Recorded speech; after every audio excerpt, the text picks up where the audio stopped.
Hello and welcome to V&I Nation. My name is Alex and I'm going to be starting a new segment today called Scattered Thoughts. Now, these videos are going to bounce back and forth between me and Titus while we talk about things that we are passionate about and things that we know a little bit about or just enough to get us into trouble. So, without further ado, I'm going to jump right into it. And today, I'm going to talk about police.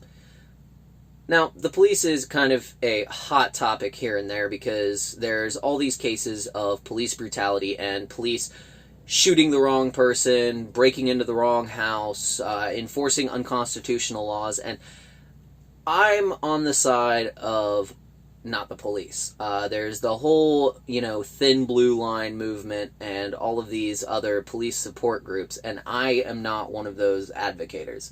While I do understand that there is some form of policing necessary in a civilized society, I don't think that the police that we have in America are doing a very good job at it. Because the biggest argument that the Thin Blue Lives make is that police are just doing their job. And the problem that I have with that statement is, you know who else was just doing their job?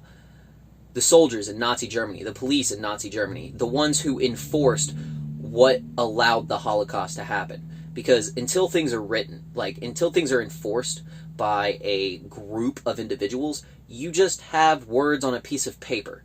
But once they are enforced by a military force, by police, by a group of individuals who exert force or threat of force on other people, they're just words on paper. But the moment that you've broken that, you've come to a state where you can no longer keep it up for too long. And the fact of the matter is that's exactly what the police are doing right now.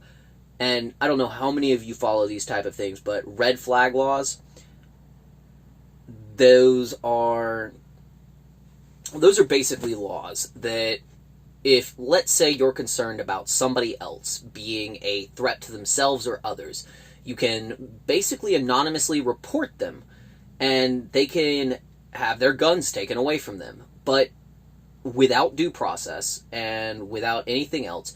And there's been a few cases where people have been shot over this because someone breaks into their house and they get shot by the police.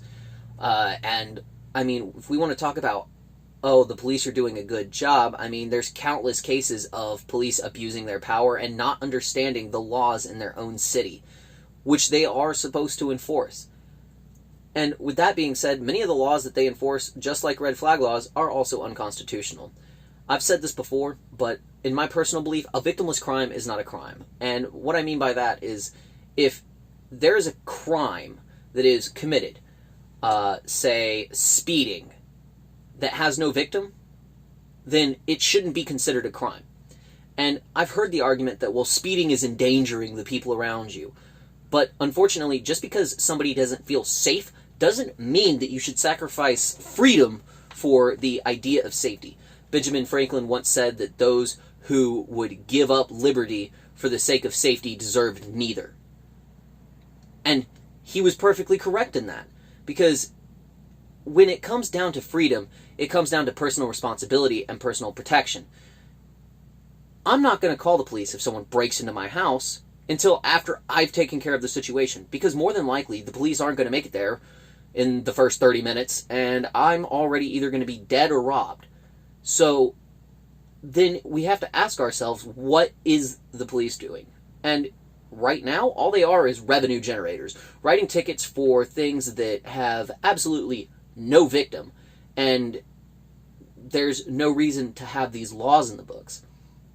But I think that the biggest problem with that is that there is a fundamental lack of understanding in the education system, because we are not educating the youth to think for themselves and to grow and actually be functioning members of society that can think for themselves. We're more like just indoctrinating them. And the public education system is also something that Titus and I have covered, how it has basically been a massive failure now that it's been controlled by the federal government. And with that being said, it's just not effective, because there are so many people out there who don't even understand what their own rights mean, and they don't look at the history of brutality and the history of different societies and why they collapsed. And because they haven't read that, or they think that history is boring, we're seeing what Mark Twain once said as history doesn't repeat itself, but it sure does rhyme. The fact of the matter is as a society, we have been dumbed down to the point that we don't understand that the amount of taxes we pay is absolutely insane. We overthrew the British rule over us over a tax on tea and other select products, not even federally. And I mean, this has been a progressing problem. I once talked to somebody who didn't know that the Civil War was the war that was fought to free the slaves, or also didn't understand that the Civil War wasn't fought over slavery, it was fought over states' rights, which happens to be the 10th Amendment, which I'm going to ask you, the fans, what is the 10th Amendment? Without Googling. How many of you were able to answer that? And so I just wanted to give a little bit of my side of my opinion. I definitely think it's important to still be respectful to police, but remember that when you are interacting with police, they can use what you say against you. And if they didn't have probable cause to search your car, if you say something, they can use that as a probable cause to search your car. So, with that being said, if you like this kind of content, please let me know in the comments down below, and I will continue trying to bring you new and relevant information. Some of the things that you can expect from me in the Scattered Thoughts are things about history, historical facts, and also looking at, I don't know, the Constitution and the liberty movement, freedom, so forth and so on, as well as, of course, my other passions, watching movies and listening to music. So, with that, I'm going to pass this off to Titus. If you haven't already, please subscribe and hit that notification bell so you can stay up to date on all of these cool things that we're going to start talking about. This has been Truth and Judgment. Thank you, and goodbye.